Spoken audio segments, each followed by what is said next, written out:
Meet Oliver Schwab. He is the managing director of the World Economic Forum. His sister, Nicole, is a member of the executive committee for the World Economic Forum. In July of 2021, she said that was a huge opportunity to have their Great Reset. I see it as a tremendous opportunity to have this great reset and to use this huge flows, of money, to use the increased levers that policymakers have today in a way that was not possible before. Their father, Klaus Schwab, is the founder of the World Economic Forum. 7 years ago, he announced plans to start tracking the entire population and merge everyone with a central machine, what he now calls the Great Reset. The Schwab family is working together with other families because that's how Team Evil works. You can call them the Illuminati if you like, but they have no official name, and they are not illuminated.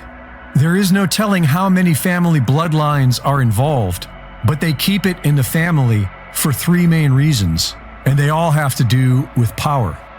First, and most simply, as a way to gain and maintain their fortune. Secondly, is to carry out long-term secret objectives. These families use insurance companies and private trusts to protect their own fortune from the fiat debt-based system that they created, and to generate the kind of money needed for a 100-year plan. The older generation outlawed, introduced petrochemical pharmaceuticals, and polluted the environment. And now the younger generation is here to fix it with their totalitarian Great Reset.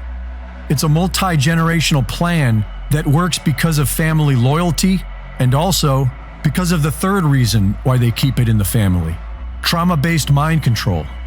Most victims of the CIA's trauma-based mind control program, MK Ultra, have come from families with a history of child abuse, because multi-generational child abuse makes a child more susceptible to mind control.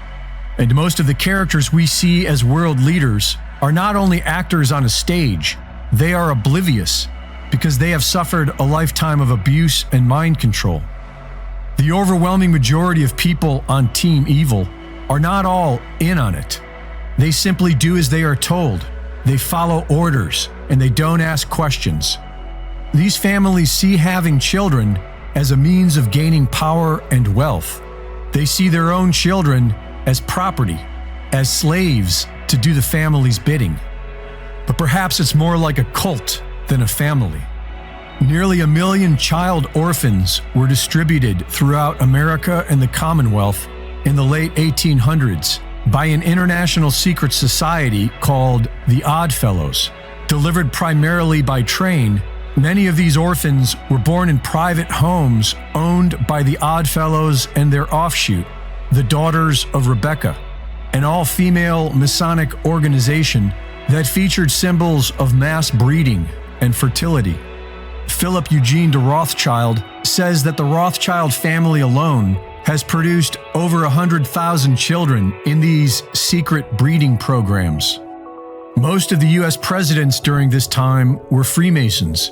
4 of them were Oddfellows, and at last count, 34 US presidents are directly related to Charlemagne, king of the Franks, who is believed by these Illuminati bloodlines to be of the Merovingian bloodline, a genetic set that they highly value.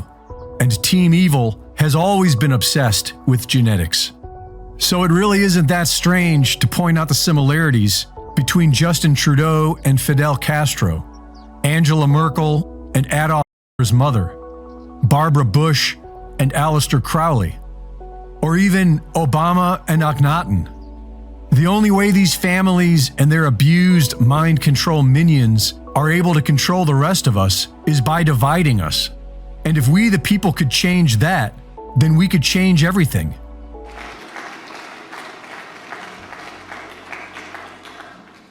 Let's also be clear. The future is not just happening.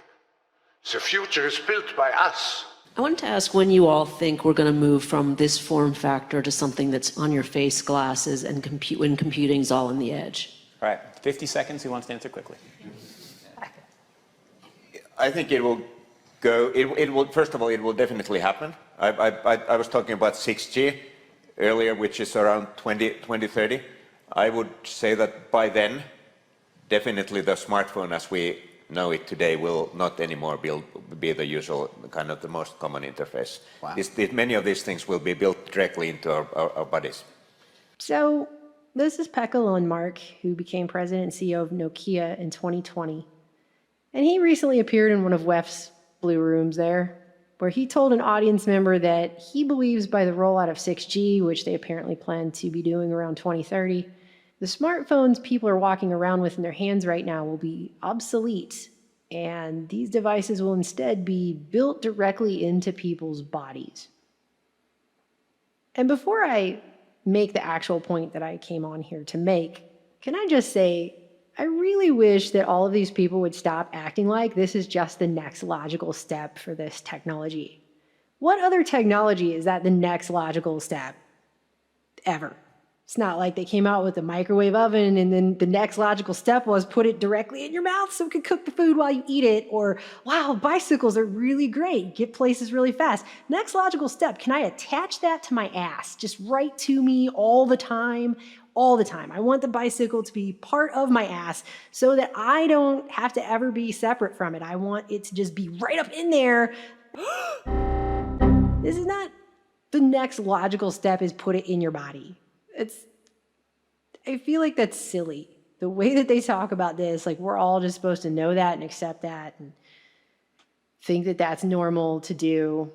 It's if you really just step outside of it for a second as if you were, an alien from outer space or something. In one of the comic books that passes as a History Channel show these days, We became human. and you saw that, you would be thinking, that's a really bad move. Maybe you should take a step back and tone down the hubris a few thousand notches and maybe consider that there's some ramifications there that you might not seem to get. Many of these things will be built directly into our bodies. That dude's face after he answers the question. Wow to that. But look at this lady following it up real quick. And one of the important statements we, I think, made at our most recent developers conference is that we believe that one of the big advantages of augmented reality is actually solving problems here on Earth, and it will be things like having glasses and being able to translate as you speak with glasses, and those are very close. Holograms will be. She's like, dude, you're not supposed to go straight to telling them they're putting it in the brain. We got to put it on their face first. They have to wear it on their body and get used to that first. You're skipping a whole step here in the plan. What the hell? Holograms will be very, very high quality in the era of 6G. I've already seen 5G-based hologram demonstrations. They already work, but then with the next generation technology, we could be having this meeting so that in reality we would be sitting in different parts of the world. And then he's just like, no, we're just going straight to holograms. It's going to be like Star Wars, and you're going to put things in the brain. All right, well, I've enjoyed seeing you for the last time I'll ever see you in person. I look forward to seeing you at next Davos. Thank you very much to our amazing panel. And I know everybody knows my opinion on this. I've made it pretty clear. And hey, if other people think this is super cool and they just cannot wait to do this, that's really everyone else's body, their choice. I am your body, your choice. I actually do believe in that. If those people want to make that decision for themselves, I am not in any position to tell them not to. But I feel like I at least have to bring up a point about this because I don't think these transhumanists have really thought through, okay, what happens when they become obsolete. Because they're sitting around talking about how we're all going to become obsolete, the people like me who don't want to put a smartphone into my brain. But the reason I don't want to put a smartphone into my body is the same reason I don't want to do a lot of things giant corporations tell me to do. I don't trust them.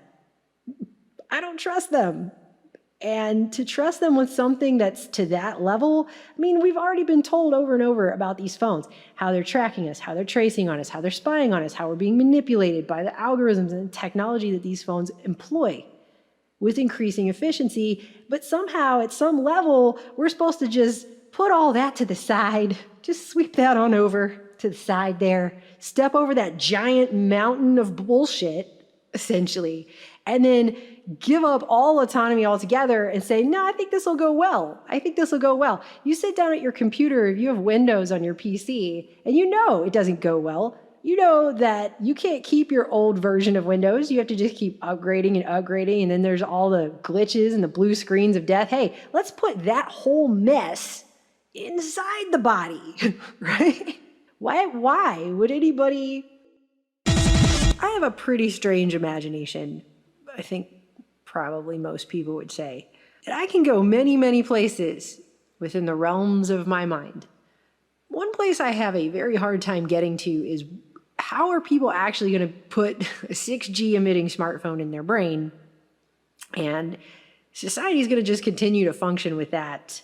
It's barely functioning now with people having these things in their hands. But that's not even really the bigger thing, I think, is that we're going to continue to pretend like non-ionizing radiation doesn't exist, or if it does, it's not anything we need to talk about, think about, learn about, be concerned with. We're going to continue to pretend like our entire body isn't run on electrical signals, though. That doesn't make sense to me. So we're going to have a 6G device in the body or in the brain or whatever it is. And that's just going to be fine, because our entire body is not made up of atoms that have electrical fields, and every single process in our bodies is not run on electrical signals. We're going to continue to pretend like that's not the case, even though it's basic knowledge that we have known for many, many, many, many decades. I don't understand that. I cannot wrap my mind around that unless we're just going to pretend like that's not the case. And I don't know how everyone's going to be able to do that. I just can't see this actually working out. I don't think the body itself was meant for that. And I don't think our society is ready for anything even remotely close to that. All of the things, they're just too many. I could go on all day. But they just keep prodding us with this. And it's been going on for years now, that they just keep talking about how they're going to implant mobile phones in our heads, when the phone meets the body, and how your phone's going to read your mind, and when communications technology is going to be implanted in everybody. Many people now have smartphones and watches for things like communications, daily planning, or even monitoring their health. This quickly growing technology has also brought up the question of how long before we have smart devices implanted within our bodies. We're still quite a ways away from this being an off-the-shelf option for shoppers, but scientists have been exploring this topic for a myriad of different applications. And they just try to make it sound so cool. With no downsides. There's no downsides here. It's just going to be so awesome when that's happening. Even Elon Musk in his Neuralink presentation was making jokes about updates to brain implants. It's basically Bluetooths to your phone. Because we'll have to watch the App Store updates for that one. Make sure we don't have a driver issue. Updating. And openly admitting to the people who came to watch the presentation that it would be very unethical to put ads in your brain. There's no advertising. I mean, Jesus. I mean, you'd have really no escape. We cannot do that. That would be an ethical barrier.